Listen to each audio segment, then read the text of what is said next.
welcome to Talk Solent, the show where we give our opinions on some of the news that's cropped up in the week. Joining me today is journalist and broadcaster Chris Ryder. From One Community, focusing on the community and volunteer development, it's Hayley Hamlett. And from The Point and the Very Theatre, it's their drama development manager, Dan Hill. Now to our first story. Well, the Chilcot inquiry investigating Britain's entry into the war in Iraq has been published. The Portsmouth News, I shall wave this at you, this was earlier in the week. They published a story where a Fareham family of a Marine have called for Tony Blair to be put on trial. Now, Chris, you know really, I suppose, what the purpose of that report actually was. Well, yes, I mean, it's a sad story from beginning to end, all of this, isn't it? I mean, the purpose of the report was to find out what actually happened. What the purpose of the report was not was to apportion blame, because that may or may not be decided by a future court if indeed the issue gets taken to court. And that is exactly what a lot of the bereaved families want to see. They want to see people like Tony Blair prosecuted for war crimes. It's difficult to say whether that will happen or not, but the general feeling, as at the time that we're doing this, is that it probably won't, because a war crime has to be something that's quite deliberate.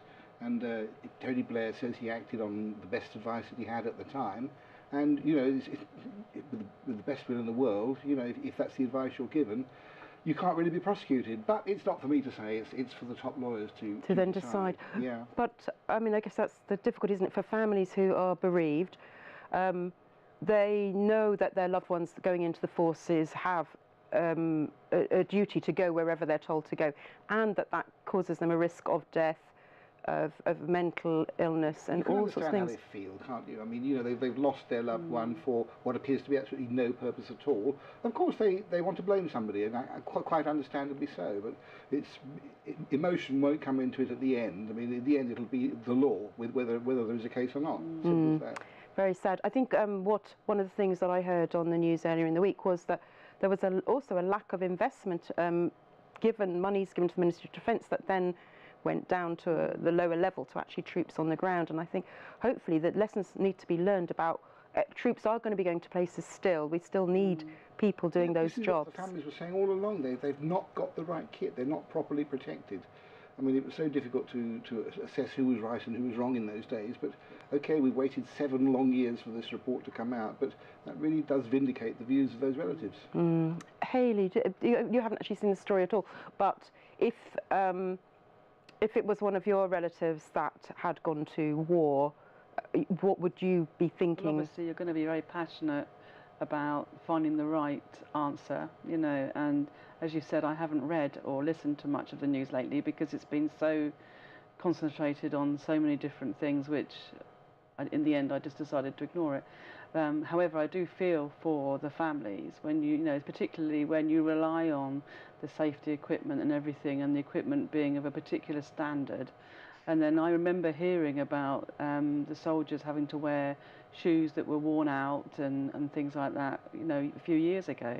So that must all come round to the same thing. And I guess it makes it worse, doesn't it?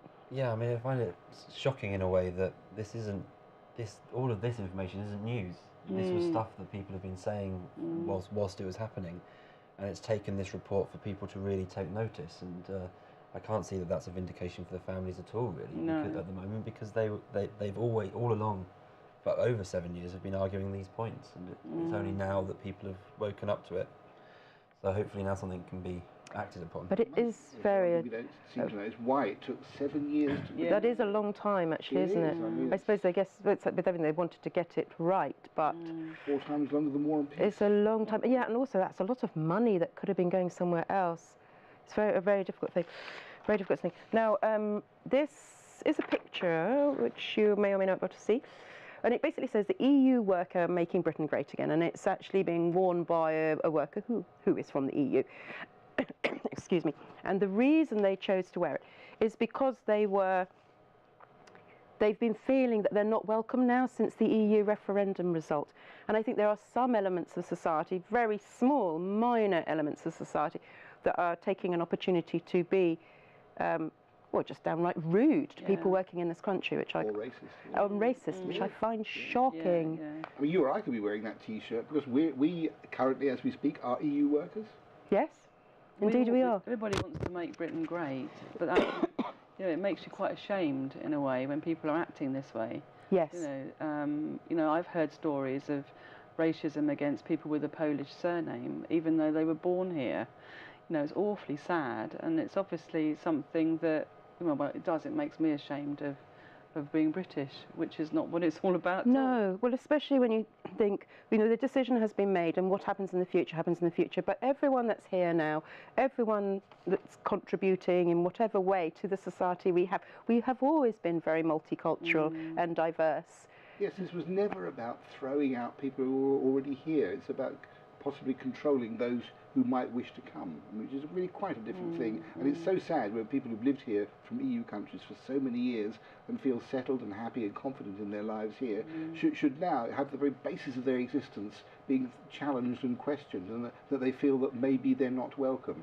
And the only needs a spark of an incident like that for them to feel that's it, I am not welcome here. But I think it is interesting. Yeah, I think this whole thing has obviously divided the nation in quite a horrible way, and almost given permission for people, or feeling like they've given permission for people to act in this. But it hasn't. No, it absolutely hasn't. People can use it as an excuse. Yes, that's no, it's an excuse, and it's not acceptable. Horrendous and abhorrent behaviour. I suppose the glimmering light is this week they did pass a vote in Commons to say that EU nationals can't be ejected in Commons, and that was passed with a huge majority. So at least our politicians are speaking. Yes, it was let's clarify this. Yes, let's make it clear. Any doubt? I think it has to be clear, because people, the minor elements that are just being abusive and nasty, this is not the society of Britain. They're not representing the bulk of the British people, even those that voted for the out vote. But I think a lot of people voted for out because they thought that's what would happen. I think actually, if they redid it now that they've got that decided, people would vote differently. Really? I think there is that majority of people. But you surely wouldn't expect people to be sent. We've got third generations of people voted out thinking that some people voted out because they thought, well, it never really happened, and I want to make a protest. Yeah, but that's just silly, because every vote counts, doesn't it? Absolutely. Voted out because the council decided to knock down their toilets. Yes. Oh. Interesting. Yes, interesting. Well, anyway, I think the other thing that I found not interesting, but really worrying, and which is why we need to care for all the people in our community, is that there are people that you wouldn't even imagine for a minute of feeling vulnerable, and they are. So I mean, did a little bit of TLC. So if you know someone that needs some TLC, be nice. Now, this was in the Portsmouth News earlier, and this is a former prison that's going to be made into housing, and there's a bit of argy-bargy about the fact that whether the road area and everything can actually sustain that level of housing, because they're looking at 230 homes. This is the former Kingston prison estate, and they're going to be luxury apartments. Interesting. So I am going to start with you, Hayley, because you've actually stayed in a former prison. Oh gosh, yes, I did. I stayed in a B&B in Somerset. Because I was going to say, would you actually want to live in a prison? No, I wouldn't really, I don't think. Well, I don't know, luxury, you never know. We stayed in a B&B in Somerset some years ago now, and you sleep in a cell, and then you have breakfast in the courtroom, and I have to say it was very pleasant, But why did you want to be in a former prison, or did it just happen to be and you didn't realise? No, I knew it was. I knew that the B&B was a former prison, and the walls were really, really thick, and the original doors were on with the bit on that to look through. But no, just for a bit of fun, why not? I don't know any kind of stories, and I don't want to know any stories of who stayed in there beforehand. But and they let you out? And they let me out. You were worried with the clang going shut, and that'd be it. Yeah, that was a few years ago, but if it's still there, it's worth it. It was good fun. Wow. And where was it that you went? It was in Somerset somewhere. So would you live in a prison? It's also 73 family properties, not just flats. Yeah, I would. I mean, especially if I was lucky enough one day to afford a luxury apartment, then it wouldn't bother me. It's like, old hospital, churches, all these places are turned into flats and things now, aren't they? I wouldn't mind at all. You want all the lines on the wall still there where they stayed in. Trying to scratch their way out. Another 9,000 days to go. I spend most of my time in buildings kind of always doing that. I wonder what this used to be when it's an interesting building anyway, isn't it? So you find it quite fascinating. Yeah, I find it fascinating. It does, in all fairness to it, I'll just show you that picture again for you. It does look quite a nice building. It's not like some where you just wouldn't want to go to it. When it's finished, I mean, it'll look like flats. It will not look like a prison. No. Well, it doesn't look like a prison now, and if you didn't know... Well, I always think it does, actually. Oh, does it? I used to be a volunteer and work in that prison for many years, so I have quite a detailed knowledge of what the inside used to be like. And they're taking it all out. It's going to be flats. I mean, the issues really are whether or not the infrastructure around the area of Fratton can actually support that. That's what people are worried about. Yes. There is some rumbling that, well, these are luxury flats and shouldn't we have more affordable housing? But I mean, you know, the developers have been up front all along. They've said right from the beginning, these are going to be luxury flats. You know, you could argue that it's going to be better to look at a whole row of luxury flats than it is to look at a prison wall of barbed wire across the top. Yes. Has it got barbed wire currently then? Well, no, it did have. Yes, it did have, yes. But it didn't have cameras and dogs because it wasn't a Category A prison. Oh, interesting. Maybe I will stay there. So were the cameras and dogs when you were down in Dorset? No, they'd got rid of them. It's funny because every time I used to leave that prison and go through the gates and get outside, I used to think, I have achieved in 45 seconds what the people in there won't achieve in the next 20 years. Wow. But why were you there again? Tell us. I was working on a committee in there that was assessing life sentence prisoners for suitability for parole. Really? How did you end up doing that? Because actually I made a series of a documentary series on radio called The Killers of Kingston.